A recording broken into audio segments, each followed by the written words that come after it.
जय श्री कृष्ण चैतन्य प्रभु नित्यानंद श्री अद्वैत गदाधार श्रीवास आदि गौर भक्त वृंदा. हरे कृष्णा कृष्णा कृष्णा हरे हरे, हरे Ram Ram Ram Hare Hare. Hare Krishna. Thank you for joining. In the last session, we were discussing about that the realization of the personal form of the Lord is most complete and most perfect.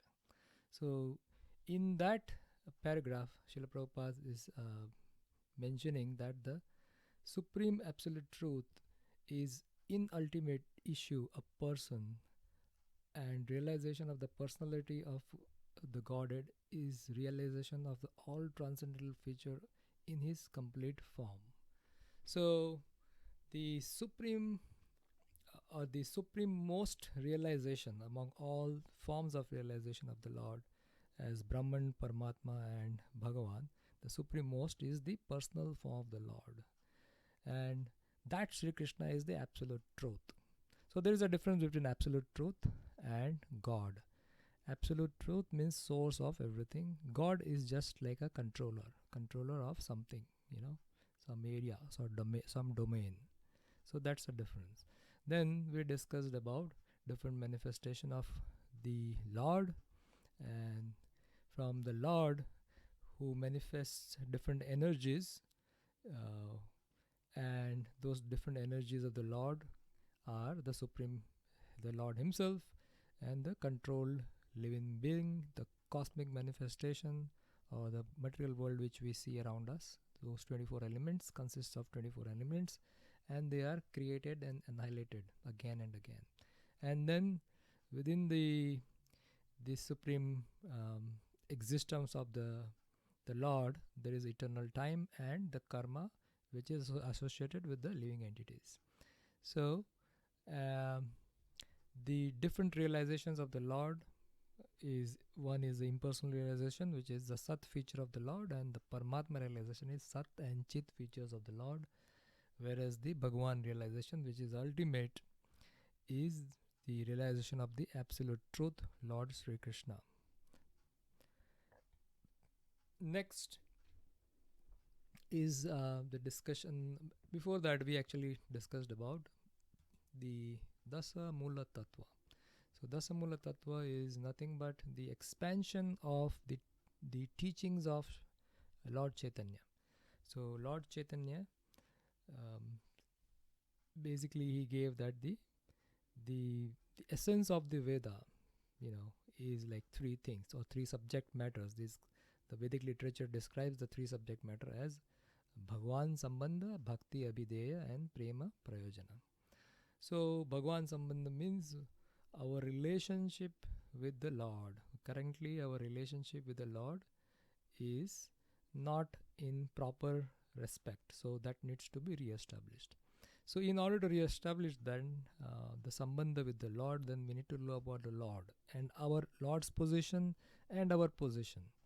So and from where do we know this? So we know this through the Vedic literature. So that with knowing from the Vedic literature, Bhaktivinoda Thakur actually defines in this verse as pramana, right? So the pramana actually comes to the living entity through disciplic succession. We know this knowledge through Guru Sishya Parampara, but the Guru actually gives the information what is given in the Vedas, and then the pramanas actually gives or describes about the prameyas. So there are 9 prameyas, and those 9 prameyas, out of those 9 prameyas, the first 7 are the sambandha gyan, and out of those 7 um, 7 points in the Sambandha Gyan. First 3 points talks about the position of the Lord, the uh, position of Lord Sri Krishna or Sri Hari. And then the next 3 points talk about the jivas and their conditioning, whether in eternal state or whether in the material world. So it talks about that, and the final one is the Achintya Pedabhet Shakti of the Lord. So once somebody understands the sambandha, his relationship with the Lord, then the living entity can revive that relationship by a process. So that process is Abhideya, and that Abhideya means the living entity has to actually purify its consciousness. So currently the consciousness is covered by the three modes of material nature, and then that consciousness needs to be purified, and the process of purification is actually Suddha Bhakti or pure devotional service. So this is the only practice through which one can attain Krishna. There is no other way. Right? And this Abhideya process includes the chanting of the holy name of the Lord, and that is the only means through which one can purify their consciousness. So in Kali Santaran Upanishad, it is given that Harer Nama, Harer Nama, Harer Nama Eva Kevalam. So Harer Nama, this is repeated 3 times. The chanting of the holy name of the Lord, Harer Nama. Harer Nama, Harer Nama. So 3 times they are repeated. Chanting of the holy name of the Lord, chanting of the holy name of the Lord, chanting of the holy name of the Lord is the only way. Right? And then again it is repeated that there is no other way, there is no other way, there is no other way in the age of Kali. Kalau. So the second part of the verse is Kalau Natseva Natseva Natseva Gatiranyatha. So there is no other way, there is no other way, there is no other way for the deliverance of the soul. Gatir Anyatha. So this is the process that a conditioned living being has to engage in order to purify itself from the conditioning in which it is right now, or from the covering. And then what is the goal? So goal is Prayojana. So Prayojana means that is Krishna Priti, or transcendental love and affection for Krishna is the final goal or final attainment. So yesterday we discussed about path and going through the path from one destination to another. So the current destination is the material world. Current position is the material world. Destination is the spiritual world. And the path is through the Abhideya process, through the chanting of the holy name. So we continue further in the introduction, where Prabhupada says, Bhagavad Gita is the essence of all Vedic literature. All Vedic literature is infallible, and the Hindus accept Vedic knowledge to be complete and infallible. Right? So Hindus, over here the terms Hindus is used, but in scriptures normally there is no term Hindu is used. Our religion, which is coming from India, is basically it's a Sanatan Dharam. It's starting from India, but it is applicable to everybody. So Hinduism was a name which was it came about 1,000 years back. And infallible means it never makes somebody fall down. It gives you the absolute, it gives you the truth. This gives nothing but truth. For example, cow dung is a stool of an animal, and according to the Smriti or Vedic injunction, if one touches the stool of an animal, he has to take bath to purify himself. So normally, these are impure things, and cow dung is also a stool of animal. A stool of other animals are considered as impure. But in Vedic scripture, cow dung is considered as pure. So, but in the Vedic scripture, cow dung is considered to be purifying agent. It is used to purify other things. So one might consider this to be contradictory. On one hand, you use the dung of animals to purify things. On the other hand, all the other dung of other animals are impure. How is that possible? But Vedas say that, and we accept it. So one might consider this contradictory, but it is accepted because it is Vedic injunction. And indeed, by accepting this, one will not commit a mistake.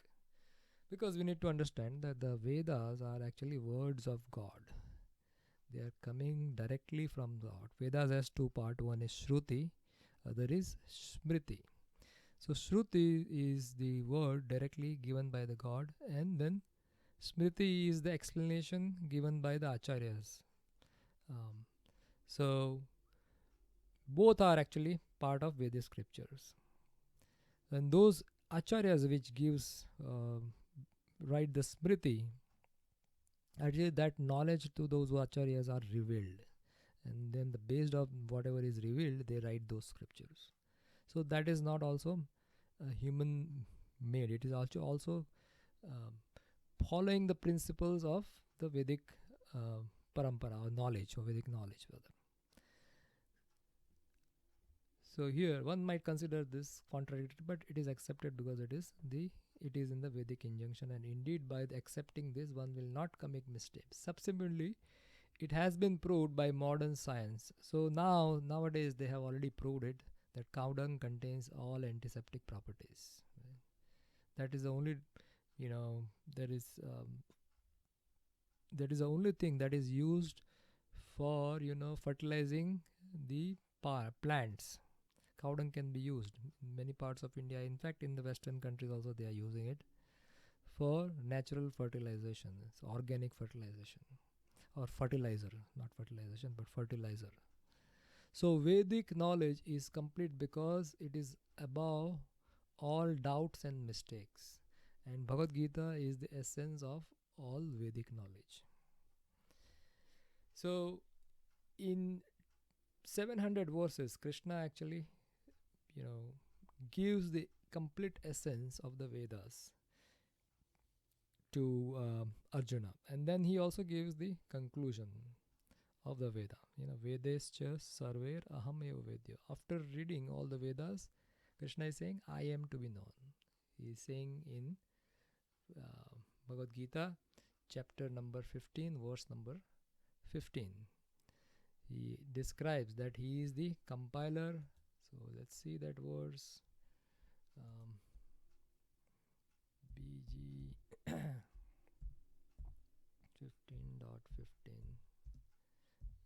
Veda base.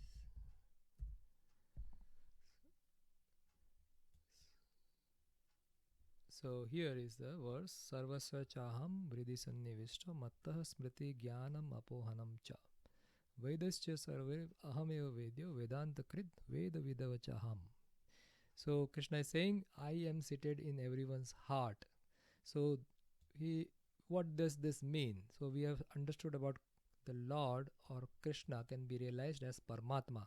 So he is sitting in everyone's heart as Paramatma. And then he's saying, Paramatma actually, from me comes remembrance, knowledge and forgetfulness. So he gives us remembrance of things which we have forgotten. He also gives us knowledge.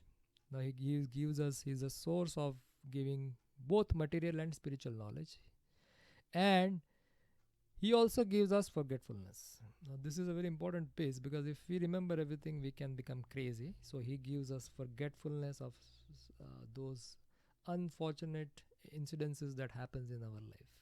Unless the Paramatma covers us like this, we'll get crazy. By all the Vedas, then he's saying, by all the Vedas, means after studying all the Vedas, I am to be known. Indeed, I am the compiler of the Vedanta. So who is the compiler of the Vedanta? So Vedanta means it is the end or the essence of all the Vedas. And who compiled it? It was done by Vyasadeva. So Krishna comes as Vyasadeva, and then he compiles this essence of all the Vedas, and that is called as Vedanta. And Vyasadev's name is Krishna Dvaipayana Vyas. So he is the compiler of the Vedanta, and then Krishna is saying, I am the knower of the Vedas. So he understands, he knows the complete Vedas because it's coming from him. He is the source of Vedas.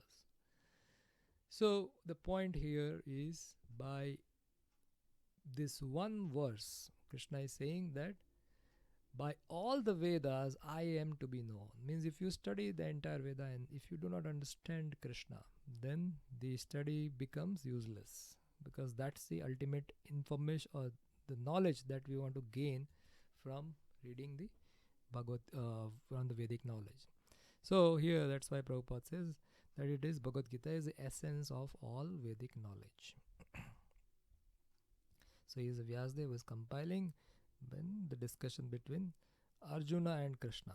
And this discussion is nothing but is about Krishna revealing about himself in 700 verses. So in a very short discussion, Krishna gives the entire philosophy which is there in the Vedic literature. Now this Vedic knowledge is actually received in parampara, because there is no way for us to study our own and get this information. So there are two ways of knowing things. One is ascending process, other is descending process. Descending process means the knowledge comes from the Lord in parampara to us. Ascending process is we try to find out something by our own research. We we have some vague idea about something like this will be there, and then we start researching on it, and based on our research we go to a conclusion. So that is the ascending process, so that takes long time, right? Whereas the Vedic knowledge is always coming in disciplic succession, in Guru Sishya Parampara, and it is revealed or received in such a way through a parampara. There is no question of researching, it's already given. Like for example, we earlier studied that cow dung is pure, all the other dungs are impure, so we just accept it. So earlier people used to talk in that way. I remember my father used normally when in a normal talk he would say, is it Ved Vakya? Somebody will say something, then he will say, oh, is it a Ved Vakya, means is it coming from Vedas? So people had that faith in the Vedas or in our scriptures. So if it is Ved Vakya, means it is true, then we don't have to even think about it. So this is what Prabhupada is trying to explain here.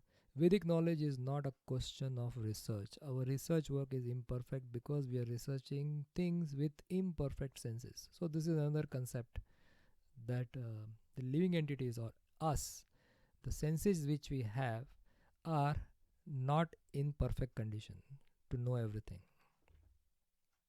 And generally when we this topic is discussed in details when we do this introductory course, which is preceding this introduction. We actually do an introductory course in our temple that is called as either Discover Yourself, or sometimes it is called as Science of Self-Realization. So in that course we discuss about all these points which is there in the introduction, and with a lot of examples. But here I'll try to go very quickly over it. So our senses, whatever the senses, 5 senses which we have, they are not perfect. Even sometimes animals have better senses than us. For example, eagle has a better eye than us, So dog has a better sense of smelling, right? So, and then they also have other animals have better sense of hearing, right? So we don't have the best senses. We have something which is good enough, but for our day-to-day activities, but it's not the best. So we have to accept perfect knowledge which comes down as it is stated in the Bhagavad Gita by the parampara or disciplic succession. So because of our imperfect senses, it is difficult to know things through our senses. So our senses can only go up to a certain extent. Like for example, when you see in the sky, you can see a plane which is airplane which is going in the sky, and after a while it disappears from our vision. But really the plane disappears? No, the plane is there, but it has gone away from our vision. So we can only see up to a certain extent, right? And then also similarly we can hear up to a certain extent. If somebody is screaming in from a far distance, we will not be able to hear. So our senses can only capture limited things. And with this kind of senses, we'll not be able to get the perfect information. Like when we see our hands, somebody will say, what are you seeing? Then they can say, I can see my hand. But do we really see what is there on the top of our hand? No. Because if we take microscopes, then we'll see millions of other living entities on our skin, right? They reside on our skin top, and this we'll only be able to see if we use a microscope. So those living entities are so small which our naked eye cannot actually perceive. So we may think that we are seeing the reality, but in fact we may not be seeing something or perceiving something which is actually real. So the Prabhupada says we have to receive knowledge from the proper source of disciplic succession, beginning from the Supreme Spiritual Master and the Lord Himself, and handed down to a succession of spiritual master.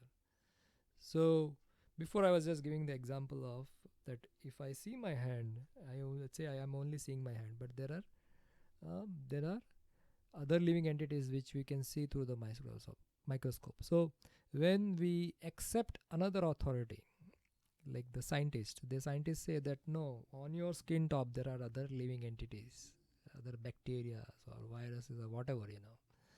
So they are sitting on the top of our hands or legs or wherever, other parts of the body. But we accept them as our authority because they have knowing it through either by researching or by their own experimentation or by through knowing from some predecessor teachers or knowing through the education system for whatever they have gone through. So similarly, here we have to receive knowledge from the proper source in disciplic succession. So disciplic succession means parampara, beginning with the Supreme Spiritual Master, the Lord Himself, and handed down to a succession of spiritual master. So the knowledge has to be received in Guru Sishya Parampara. So it originally starts from Krishna, and then Krishna gave it to Brahma, and then there are disciplic succession. There are various actually disciplic succession, which in the disciplic succession, the Guru gets the information from the previous Guru, and then he passes on to the disciple, and the disciple becomes next Guru, and then he passes on to the next disciple. So that way the Guru Sishya Parampara, the information remains intact. Another example can be given, like on the top of a mango tree, if there is a ripe mango, and if we pull that ripe mango down, then what happens, it can come down with the force of gravity, and then it can break. So we will not get the benefit of the ripened mango.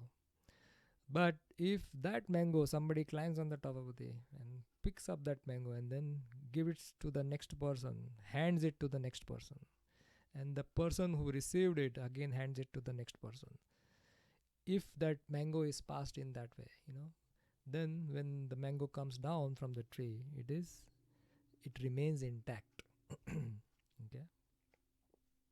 So here Prabhupada continues that Arjuna, the student who took the lessons from Lord Krishna, accept everything that he says without contradicting him.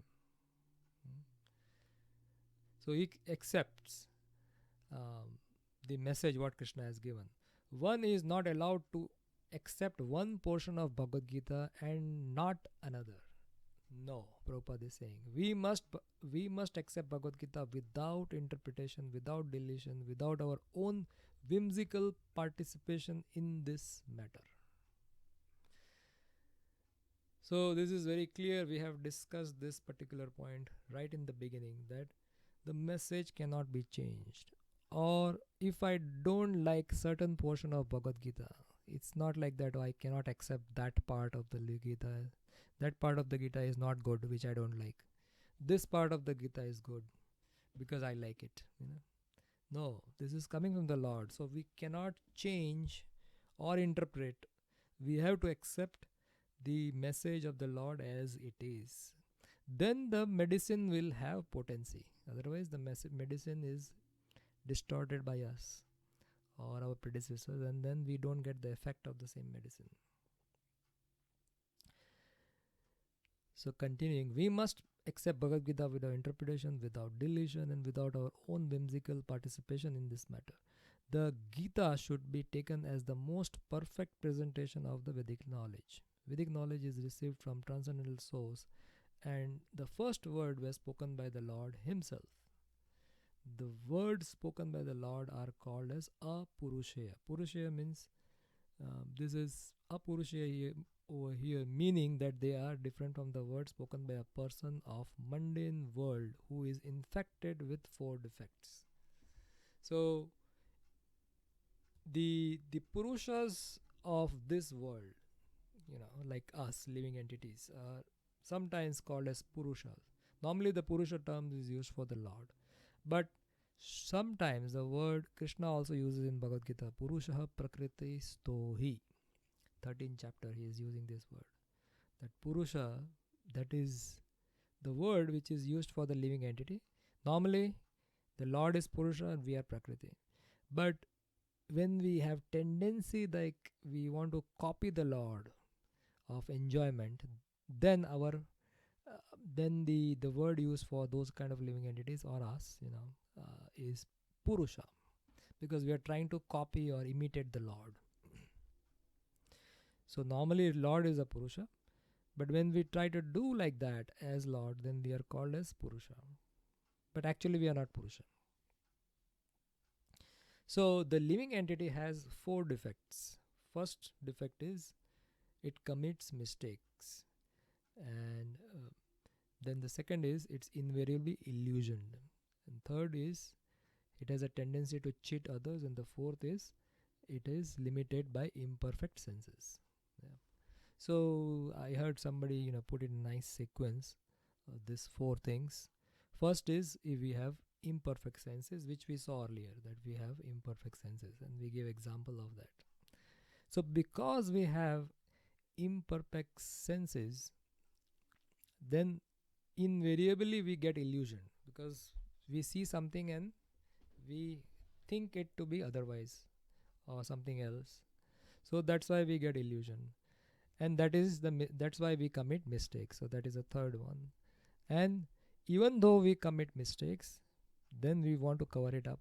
So that is a tendency to cheat. So you can put it in either ways, but the point is that we have these four defects.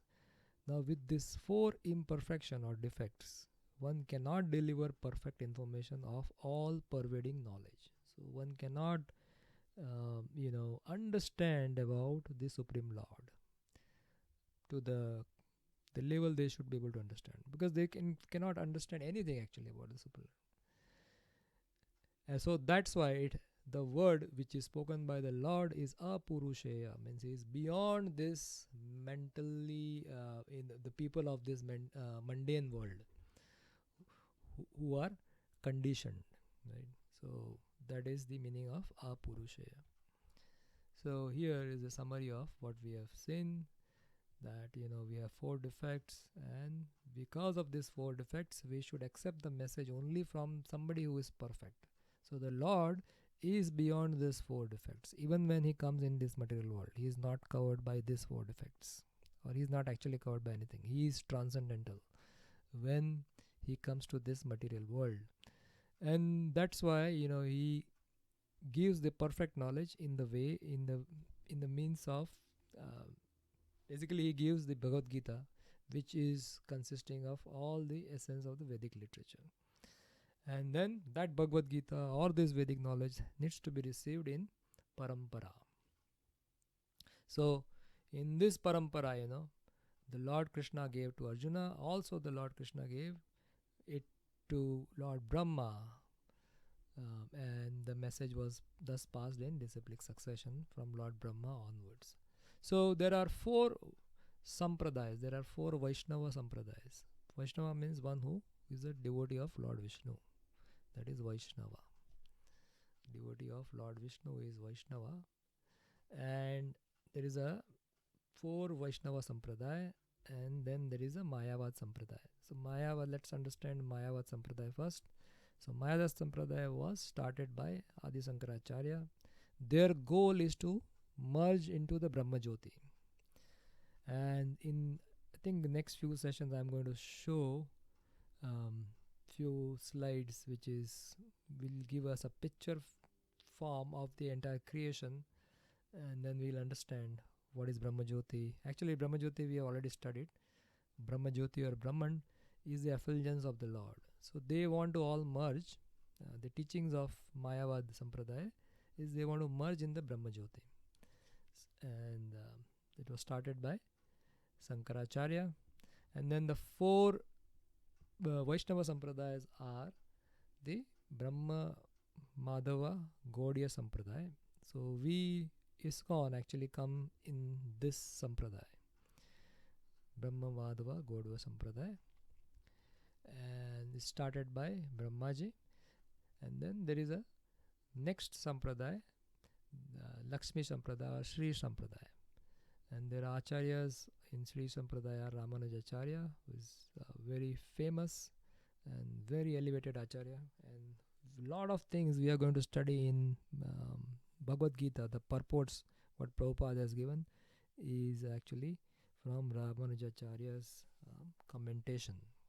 So he is a very important Acharya in disciplic succession of Sri Sampradaya.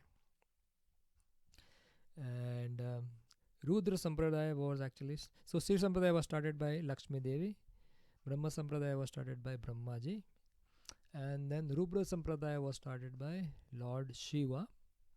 And there are prominent acharyas like Vishnu Swami, Vallabhacharya, they all fall in, come under the Rudra Sampradaya.